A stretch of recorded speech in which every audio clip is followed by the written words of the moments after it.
समाजवादी शेर चले हैं, अरे समाजवादी शेर चले हैं संघर्षों की सवारी में, अरे संघर्षों की सवारी में डटे हैं हम फिर, डटे हैं हम फिर उसी जोश में 24 की तैयारी में, डटे हैं हम फिर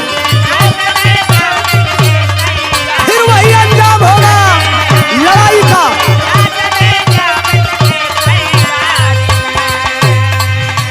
समाजवादी शेर चले हैं, समाजवादी शेर चले हैं संघर्षों की सवारी में, डटे हैं हम फिर उसी जोश में 24 की तैयारी में, डटे हैं हम फिर।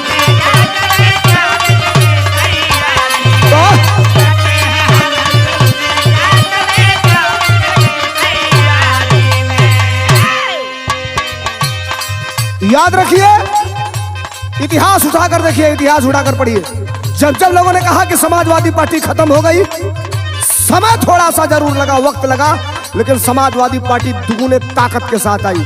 और गारंटी के साथ कह रहा हूं, इस उत्तर प्रदेश में उत्तर प्रदेश की जनता ने समाजवादी पार्टी को सभी पार्टियों से ज्यादा वोट देकर के, समाजवादी पार्टी जितना वोट पाई, थोड़ा सा केवल 5 लाख वोटों का फासला था, और वो 5 लाख वोट कैसे बढ़ाया गया ये दुनिया जानती है, समाज जानता है। हम इस लाइन को आपके बीच में जरूर रखेंगे, लेकिन याद रखिएगा, इस देश से अंग्रेज चले गए, इस देश से मुगल चले गए, एक पार्टी 65 साल शासन की लोगों ने कहा नहीं जाएगी, वो भी चली गई, और ये साहब भी जाएंगे। वक्त थोड़ा लगेगा, लेकिन जाने के बाद फिर वापस आने का कोई मौका इनको नहीं मिलेगा।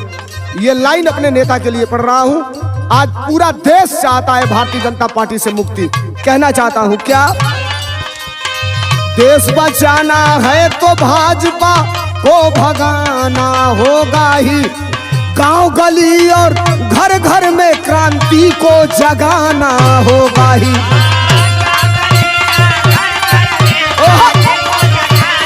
निकलो नौजवानों सड़क पे,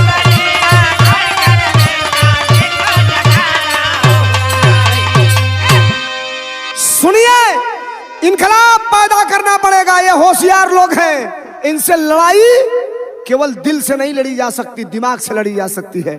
और ये इतने चैप्टर लोग हैं, आप सुनो मेरी बात, में कहना क्या चाहता हूं। देश बचाना है तो भाजपा को भगाना होगा ही, अरे गांव गली और घर घर में क्रांति को जगाना होगा ही। अरे जाति धर्म की इस सरकार ने, अरे जाति धर्म की इस सरकार ने, अरे बांट दिया अधिकारी में, अरे बांट दिया अधिकारी में, डटे हैं हम फिर, अरे डटे हैं हम फिर उसी जोश में 24 की तैयारी में, डटे हैं हम फिर 24 की तैयारी में।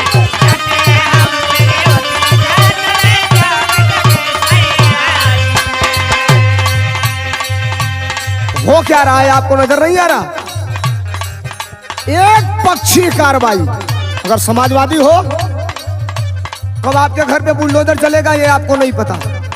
समाजवादी हो कब पुलिस उठा कर लेकर के जाएगी, कितना मुकदमा लिखेगी ये भी नहीं पता, कब कहां से आप उठा लिए जाएंगे ये भी नहीं पता। लेकिन याद रखना, हम लोहिया के वंशज हैं, याद रखना हम मुलायम सिंह यादव के दूसरी पीढ़ी के लोग हैं, याद रखना अखिलेश यादव हमारे नेता हैं। तासीर कभी ठंडी नहीं हो सकती, और सड़कों पे जिस दिन मेरा नेता निकलता है इतनी पुलिस लगाई जाती है, लखनऊ का टेम्परेचर कितना बढ़ता है इसका अंदाजा नहीं है। लेकिन याद रखना, ये धर्मेंद्र सोलंकी अखिलेश यादव का सिपाही है, ऐलान कर रहा है तेरे जुर्म की मियाद अब खत्म हो चुकी है। उत्तर प्रदेश ही नहीं, देश से लोग तुम्हारी विदाई चाहते हैं, और होगा वही जो अंजाम की हम कल्पना कर रहे हैं। आज नहीं तो कल आप जाओगे। समाजवाद जिस दिन आएगा उस दिन देश में खुशहाली होगी। सभी दलों ने मोर्चा बनाया है। क्या हम है समाजवादी जिस पर नेताजी की छाया है। अरे संघर्षों के बलबूते ही हमने बहुत कुछ पाया है।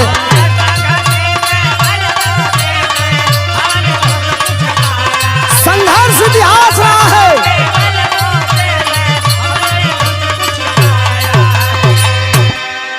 हम है समाजवादी जिस पे नेताजी की छाया है।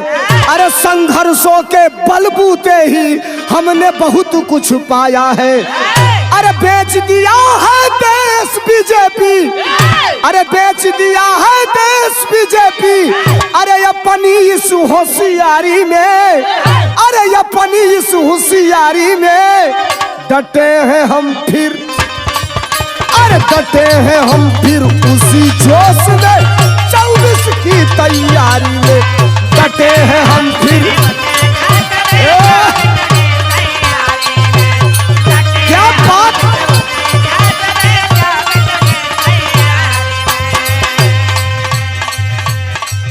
और जमाने के लोगों आप देखो, विपक्ष के रूप में समाजवादी पार्टी इनका मुकाबला कर रही है। और जमाने के लोगों देखो, ये सरकार चाहती है कि इस देश में विपक्ष नाम की कोई चीज ना रहे। लेकिन याद रखना, इससे पहले भी सरकारें बनी हैं, एक मुश्त पूर्ण बहुमत की सरकारें बनी हैं, लेकिन विपक्ष को सम्मान देने का काम किया गया है।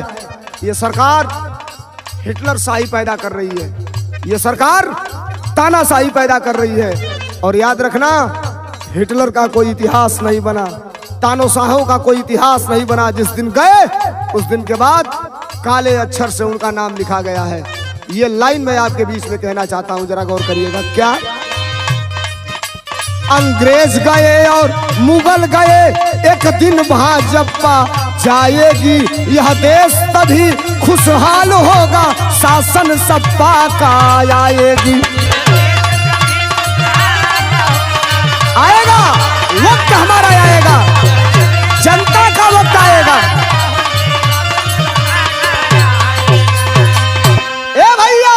अंग्रेज गए और मुगल गए, एक दिन भाजपा जाएगा। और यह देश तभी खुशहाल होगा जब शासन सपा का आएगा। अरे नई गीत लेकर रहता है, नई गीत लेकर रहता सोलंकी बस तैयारी में। अरे सोलंकी बस तैयारी में डटे हैं हम फिर, डटे हैं हम फिर उसी जोश में 24 की तैयारी में। डटे हैं हम फिर 24 की तैयारी में। डटे हैं हम फिर उसी जोश में 24 की तैयारी में। डटे हैं हम फिर उसी जोश में 24 की तैयारी में। डटे हैं हम फिर उसी जोश में 24 की तैयारी में। जय समाजवाद, जय अखिलेश, समाजवादी पार्टी जिंदाबाद।